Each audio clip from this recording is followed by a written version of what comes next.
بسم الله الرحمن الرحیم. در این روز من در تهران بودم. خبر یک حادثه بزرگ را که در تاریخ انسانیت سابقه ندارد شنیدم. احساس می بود که امریکا حتما انتقام خواهد کشید و به حیثیت و اعتبار امریکا صدمه سخت رسیده.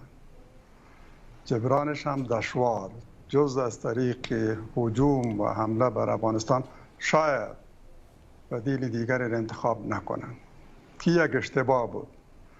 آقای کسری ناجی شاهدند که در او روزها مصاحبه با ما داشت و در همین رابطه پرسید که موضوع شما چه خواهد بود. امریکا قصد حمله بر افغانستان را دارد برای جبران حیثیتی که صدمه دیده. موضوع شما چگونه خواهد بود؟ من به اونا گفتم که لازم است قصر سفید اشتباه اتحاد شوروی را تکرار نکنه. اینا میتونن برن و کابل را تصرف کنن ولی با عاقبت شبیه به اتحاد شوروی مواجه خواهد شد. امیدواریم این اشتباه را مرتکب نشود. اینا اگر از کسی انتقام میکشن خب برن. کسایی که در این حادثه دست داشتن، پلان ای را درست کردن، عملا اقدام کردن، از اونا انتقام بکشن. حقیقت امر است که اسامه ابن لادن طراح حمله نبود. طراح حمله کسی بود که از عراق بود و در غرب تحصیل کرده. 18 نفر دیگر هم آماده عملیات کرده بود. اگر اسامه در این عملیات نقشی هم داشت، فقط یکی او را در جریان گذاشته بود، فقط.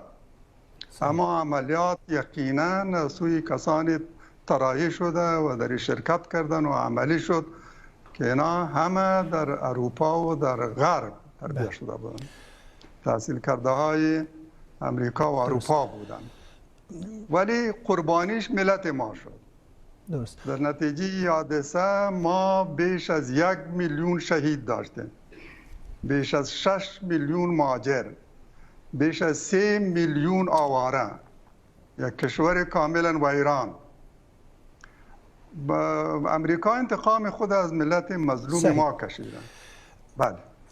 رابطه شما با بن لادن چطور بود؟ چون وقتی که اسامه بن لادن در افغانستان بود در کنار مجاهدینی مثل شما قرار داشت.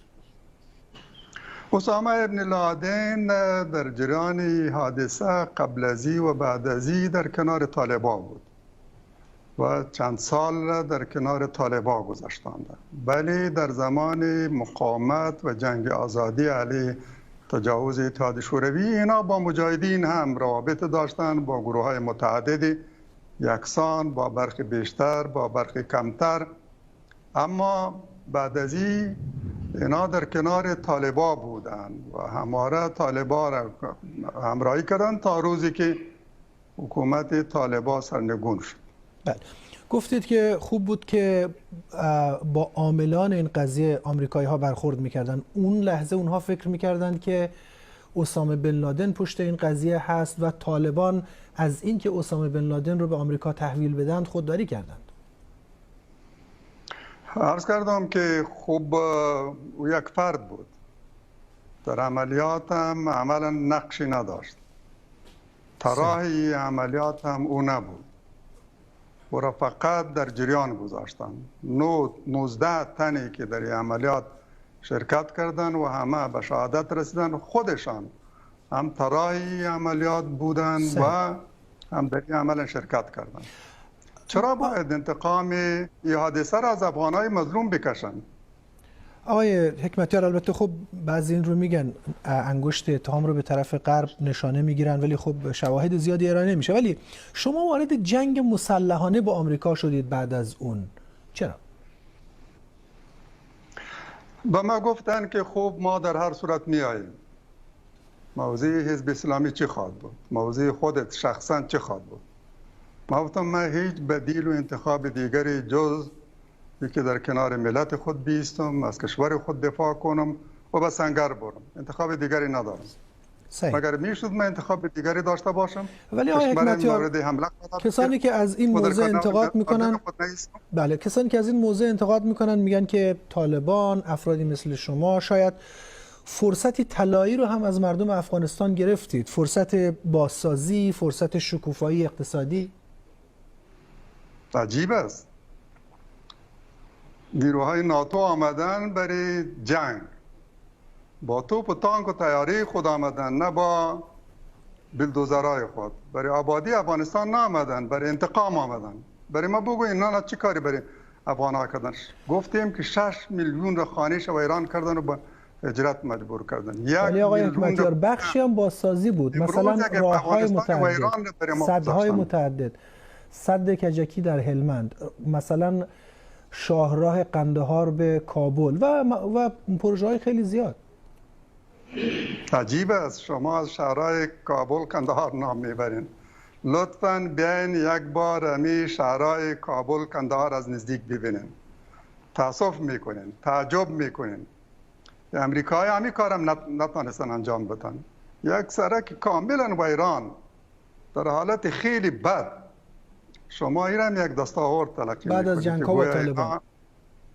بله. آقای حکمتیار، این روزها شما خیلی به طالبان خوشبین هستید، ولی دست کم در کابینه‌ای که حالا تعیین کردند سهم قابل توجهی به شما ندادند.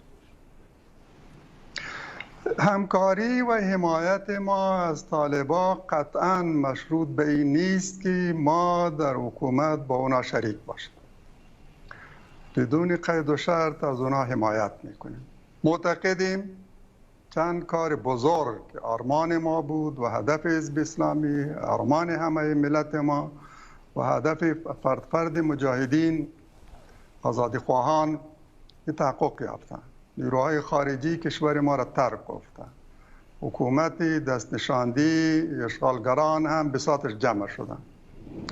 جنگ پایان یافته، دیگر خون افغان ریخته نمیشه. قبل از این هر روز بیش از 200 افغان کشته میشد و جزایر مستقل قدرت هم دیگر وجود نداره.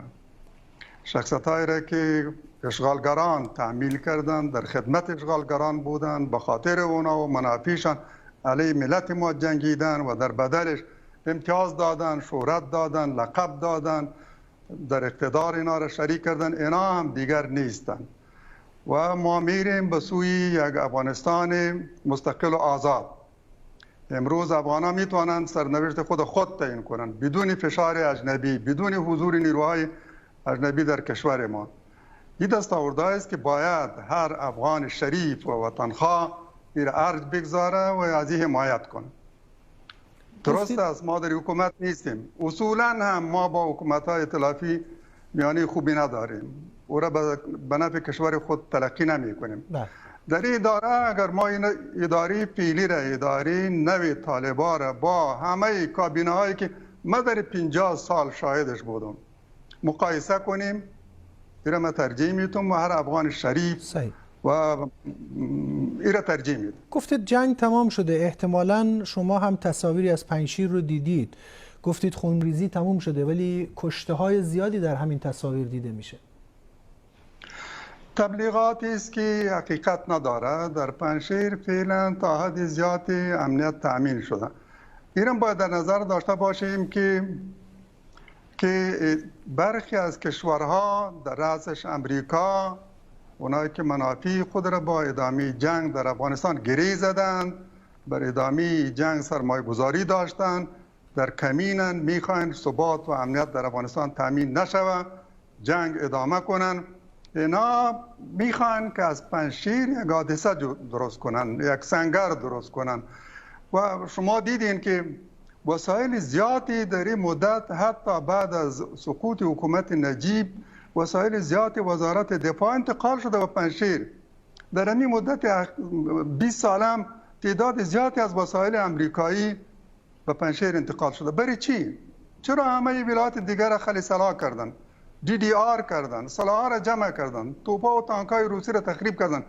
در پنجشیر چرا ایره ماندن؟ چرا نرفتن که پنجشیر هم خیلی صلاح کنن؟ چرا همه وسایل، صدها تانک و توپ، هلیکوپترها به مهمات به اندازه‌ای که برای یک کشور کفایت میکنه، برای یک اردو کفایت میکنه، این همه به پنجشیر انتقال شده. امروز ما از کانگرسمن‌های امریکا میشنویم که احتمال یک جنگ داخلی در افغانستان زیاد شده، در حالی که احتمالات جنگ داخلی و قومی در افغانستان بساطش جمع شده. چرا اونا میگوین که از پنجشیر حمایت کنین؟ چرا میگوین که پنجشیر به رسمیت بشناسین؟ چرا میگوین که ما باید برگردیم به افغانستان، مثل که به عراق برگشتیم، مثل که به سوریه برگشتیم؟ این همه نشان میده که اینا تصمیم دارن ثبات و امنیت در افغانستان تامین نشود، افغانا را نگذارن که زخمایی را که در 20 سال اشغال دیدن، جسد خونی نشان التیام بیابه، امنیت و ثبات در افغانستان تامین شود و ما دارای یک حکومتی باشیم که مرکزی، توانمند، قادر به اداره کشور، مورد حمایت اکثریت مردم. چرا نمیگذارن که ما سرنوشت خود تعیین؟ آقای حکمتیار، تصاویری که از پنجشیر منتشر شده بیشتر نشون میده که طالبان با ادوات سنگین وارد اون دره شدن. در هر صورت شما و آقای عبدالله و آقای کرزی اجازه بدین عرض کنم که بله بفرمایید. اجازه بدین عرض کنم که طالبان بقیه ولایات را اکثرا بدون جنگ و در نتیجه حمایت مردمی از تسلط حکومت کابل بیرون کشیدن، اما به پنجشیر نرفتن، این را به تأخیر انداختن. از پنجشیر اعلان جنگ صورت گرفت، طالبان را مجبور کردن برن به پنجشیر، خواستن از طریق تفاهم و مذاکرات مسئله را حل کنن، ولی اونا راه جنگ را انتخاب کنن. مگر طالبان انتخاب دیگر جزئی داشتن که به طرف پنجشیر هم برن؟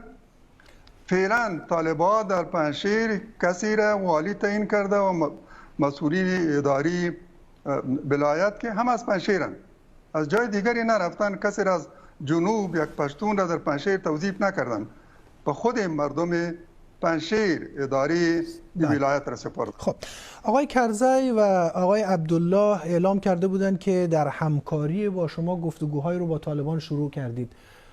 به کجا رسید اون گفتگوها؟ اصلا مذاکرات رسمی با طالبان از سوی شورای هماهنگی که درست شد صورت نگرفته و اونا طالبان هم مشکلات خود را داشتن. خلایی را که از ناحیه عدم وجود یک حکومت و اداره و میان آمده ای را باید پر میکردن. مجبور شدن به طور عاجل و فوری تصمیم بگیرن و یک اداره موقت درست کنن. اداره ای را که فعلا ساختن طالبان به طور مکرر میگویند که یک اداره سرپرست و موقت است به خاطر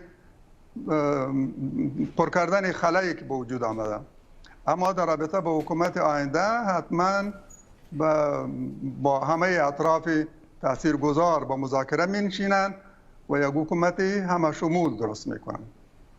ما امروز تصاویری دیدیم که در ادامه برنامه هم به اون خواهیم پرداخت از حضور جمعی از زنان در یک نشست در حمایت از طالبان.